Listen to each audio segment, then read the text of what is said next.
మీ business ఏదైనా మీ ఊర్లో promotion చేయాలంటే అది సుమన్ టీవీతోనే సాధ్యం. ఇప్పుడే సంప్రదించండి. మానవతా విలువలు కనుమరుగవుతున్న నేటి తరంలో తమ చిన్ననాటి స్నేహితురాలికి కష్టం వచ్చిందని తెలుసుకుని ఆమెకు ఆర్థిక సాయం అందించడంతో పాటు అండగా నిలబడి స్నేహం అంటే ఇదేరా అని నిరూపించుకున్నారు ఆ పాత మిత్రులు.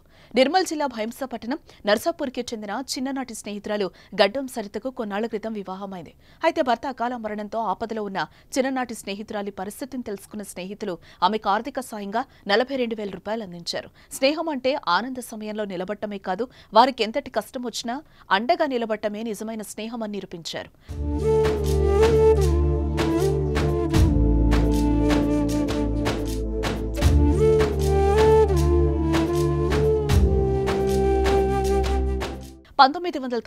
నుంచి 2000 సంవత్సరంలో ఒకే తరగతిలో చదువుకున్నారు.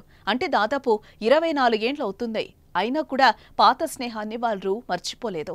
అప్పుడప్పుడు స్నేహితులకు ఇలాంటి కష్టం వచ్చినా ఒకరికొకరు అండగా నిలుస్తున్నారు. దీంతో వీళ్ల స్నేహాన్ని చూసిన వారు స్నేహం అంటే మీదేరా అంటూ ప్రశంసలు కురిపిస్తున్నారు. నర్సాపూర్జీ గ్రామంలో మా మిత్రురాలైనటువంటి సరిత గారి హస్బెండ్ అనుకోకుండా హెల్త్ ప్రాబ్లం వల్ల మరణించడం జరిగింది. కాబట్టి 1999 2000 సంవత్సరం 10th బ్యాచ్ వాళ్ళందరూ కలిసి ఆర్థిక సాయంగా దాదాపుగా కొంత సొమ్ముని వాళ్ళకి ఆర్థిక సాయాన్ని ఇవ్వడం అనేది జరిగింది. ఇక్కడ అందరూ మిత్ర బృందం అయితే ఉన్నారు. ఏదో అందరికీ తోచిన సాయము మా మిత్రురాలకి ఇలా జరిగింది అనుకోకుండా అన్న ఉద్దేశంతో ఆర్థిక సాయాన్ని అయితే చేయడం జరిగింది.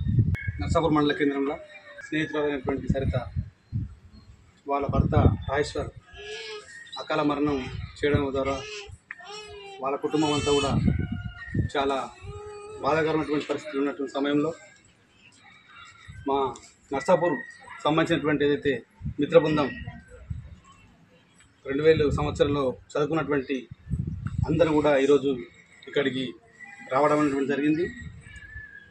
ముందుగా మీ కుటుంబానికి అదేవిధంగా రాజేశ్వర్కు మా మనసావాచ కర్మన మీ అందరికీ కూడా మా మంచి హృదయంతో మీ అందరికీ కూడా ఫస్ట్ వారి ఆత్మకు శాంతి కలగాలని చెప్పి మీ అందరికీ కూడా మేము తెలియజేస్తూ ఉన్నాము.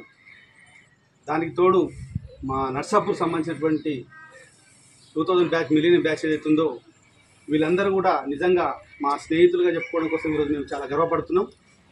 ఇలాంటి సందర్భం ఈరోజే కాదు, మా క్లాస్మేట్స్లో ఎవరైనా కానీ గతంలో కూడా రామ్ సంబంధించినటువంటి చనిపోవడం జరిగింది. అతనికి కూడా మేము మా తోచినంత ఆర్థిక సహాయం చేయడం జరిగింది. అదేవిధంగా గతంలో మా ఫ్రెండ్ ఒకతని కరెంట్ షాక్ తగలడం వల్ల అతనికి కూడా మేము సహకారాలు అందించడం జరిగింది. ఇట్లా అంటే మనిషి ఆపద ఎక్కడి నుంచి వస్తుందని చెప్పినటువంటి విషయము ఎవరికి తెలిసి రాదు. కాబట్టి ఖచ్చితంగా వారి కుటుంబానికి మేము పూర్తి స్థాయిలో అండగా ఉంటామమ్మా. మీకు ఈ సందర్భమే కాదు, మిగతా ఏ సందర్భంలో వచ్చినప్పుడు కూడా నర్సాపూర్ సంబంధించినటువంటి మిత్రులు కూడా మీకు అందుబాటులో ఉంటారు. మేమందరం కూడా చుట్టుపక్కల ఊర్లో విలేజ్లో ఉన్నప్పటికీ మీకు మాత్రం ఖచ్చితంగా ఉన్నటువంటి వాళ్ళందరితో పాటు మేము ఉంటామమ్మా.